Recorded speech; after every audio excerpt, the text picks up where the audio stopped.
Hello cadets, today we are going to discuss the remaining part of the chapter from trade to territory. We had discussed how the European companies came to India, how they expanded through battles and through various policies, and now we will discuss how they introduced new administration policies in India, how they set up new administration. So Warren Hastings was the first Governor General of India. From Regulating Act passed in 1773, from Governor General of Bengal to Governor General of India, new post was created because at that time three presidencies, Bengal, Bombay and Madras, were constructed, and the main was the Governor General. And for three presidencies there were governors of Bengal, governors of Bombay and governors of Madras. And for all these three presidencies there were Governor General of India. So Warren Hastings became the first Governor General of India, and he introduced many administrative changes. So Warren Hastings was one of the many important figures who played a significant role in the expansion of company power, and by his time the company had acquired power not only in Bengal but also in Bombay and Madras, and British territory were broadly divided into administrative units, and these small units of administration were called presidencies. So there were three presidencies, as I discussed: Bengal, Madras and Bombay, and each was ruled by a governor, and the supreme head of the administration was the Governor General. So from 1772 a new system of justice was established. So the main two administrative reforms were justice and the second, company army.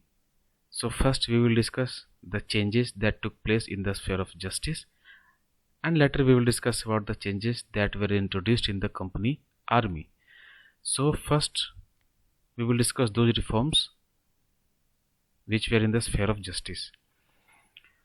So each district was to have two courts, a criminal court, it was also called Faujdari Adalat, and a civil court, it was called Diwani Adalat. And Maulvis and Hindu Pandits interpreted Indian laws for the European district collectors, who presided over civil courts. And the criminal courts were still under a Qazi and Mufti, but under the supervision of the collectors. So Diwani Adalat and Faujdari Adalat, they were the civil courts and the criminal courts. So now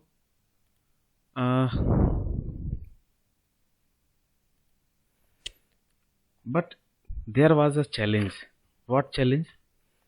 The major problem was that the Brahman Pandits gave different interpretation of local laws based on different schools of the Dharma Shastra.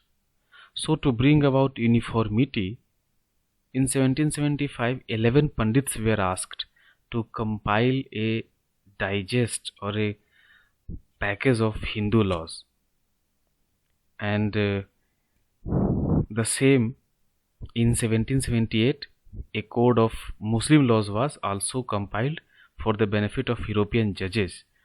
So on that very basis these judges were taking decisions, and under the Regulating Act of 1773 a new Supreme Court was established, and while a court of appeal, the Sadar Nizamat Adalat, was also set up at Calcutta, and the principal figure in an Indian district was the collector.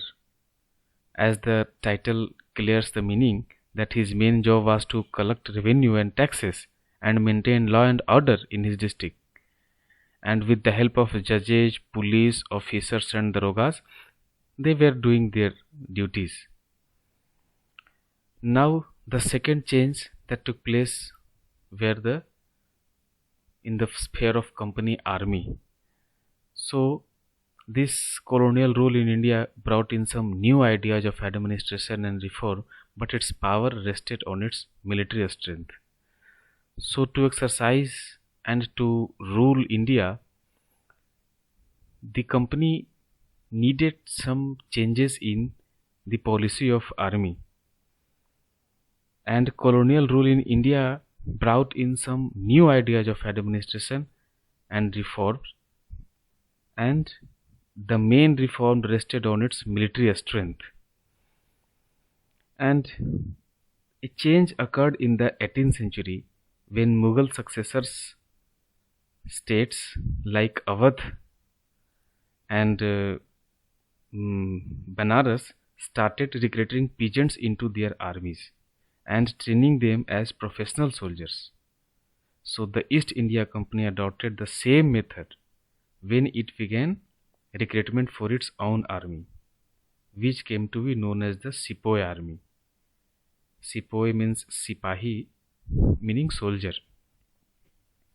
And now the main thing is that as warfare technology changed from the 1820s, so the cavalry recruitments and the cavalry requirements of the company's army declined. Why? It was because the British Empire was fighting in Burma, Afghanistan, and Egypt, and where soldiers were armed with muskets and matchlocks. And the soldiers of the company's army had to keep pace with these changing military requirements, and that's why its infantry regiments now became more important. So in the early 19th century, the British began to develop a uniform military culture. Soldiers were increasingly subjected to European style training, drill, and discipline, and that regulated their life far more than before. But it was not easily accepted by the Indians. Why? This created problems.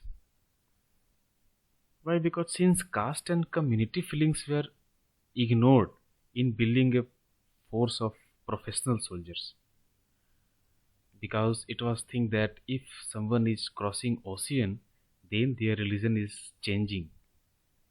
So there were many such concepts that were a hindrance towards adopting the changes implemented by the Britishers.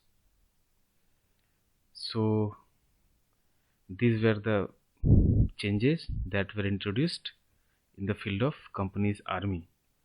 So now in nutshell, we will discuss that the East India Company was transformed from a trading company to a territorial colonial power, and the arrival of new steam technology in the early 19th century also added this process. Till then, it would take anywhere between 6 and 8 months to travel to India by sea, and the steamships reduced the journey time to 3 weeks, and it enabled more Britishers and their families to come to a far off country like India. By 1857, the company came to exercise direct rule over about 63% of the territory and said 78% of the population of Indian subcontinent.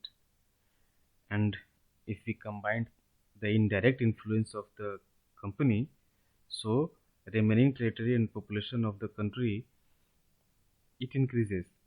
So the East India Company had virtually the whole of India under its control if we add the direct as well as indirect influence of the company over the Indian territory.